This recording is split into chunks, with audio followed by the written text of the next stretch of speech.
Ölkəmizin sürətli ritmi, informasiya bolluğu və dəyişən həyat tərzi təkcə bədənimizi deyil, beynimizi də yorur. Alimlər bildirirlər ki, son illərdə artıq bəzi insanlar 40 yaşına çatmadan yaddaş zəifləməsi, diqqət pozuntusu və psixi yorğunluq kimi simptomlarla qarşılaşır. Bu isə erkən beyin yaşlanmasına gətirib çıxarır. Bəs beyni yaşlanmadan necə qoruya bilərik? Buna iki əsas amil təsir göstərə bilər.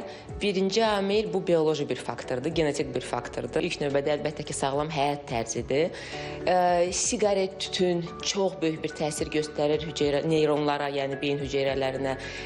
Qan təzyiqi, ürək təzyiqi əsas beyni söndürən, öldürən, belə deyək, yuxusuzluqdur. Yəni əgər siz 6 saatdan az yatırsınızsa, bilin ki, hər gecə sizin müəyyən sayda neyronlarınız məhv olur, hansı ki, sonra bərpa olunmur. Beyin yaşlanması yaddaş, diqqət, qərar vermə kimi funksiyaların zəifləməsinə gətirib çıxarır. Bu da Alzheimer və demensiya riskini artırır. İlk əlamətlər yaddaşda tez-tez boşluqlar, diqqəti cəmləməkdə çətinlik olmasıdır. Ümumdünya Səhiyyə Təşkilatının göstəricilərinə görə Azərbaycanda yaxın gələcəkdə, yaxın 30-40 il ərzində demensiyanın, yəni ağıl zəifliyinin yayılması təxmini 250-300% artacaq. Əgər siz hansısa bir işi avtomatik olaraq illər ərzində görürsünüzsə, bu deməkdir ki, sizin beyniniz bu işə öyrəşib. Yəni o təzə bir şey öyrənmir.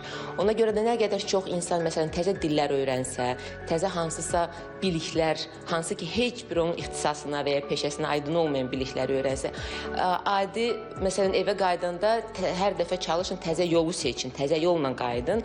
O da sizin beyninizi işlədəcək. Beyin nə qədər çox işləsə, bir o qədər cavan qalar. Araşdırmalar göstərir ki, beyni qorumanın bir neçə yolu var. Şahmat oynamaq, yeni dil öyrənmək və riyazi tapşırıqlar həll etmək yeni neyronlar yaradır. Bundan başqa avokado, balıq, qoz, omega-3 yağı və gilə meyvələr də yaddaşı gücləndirir.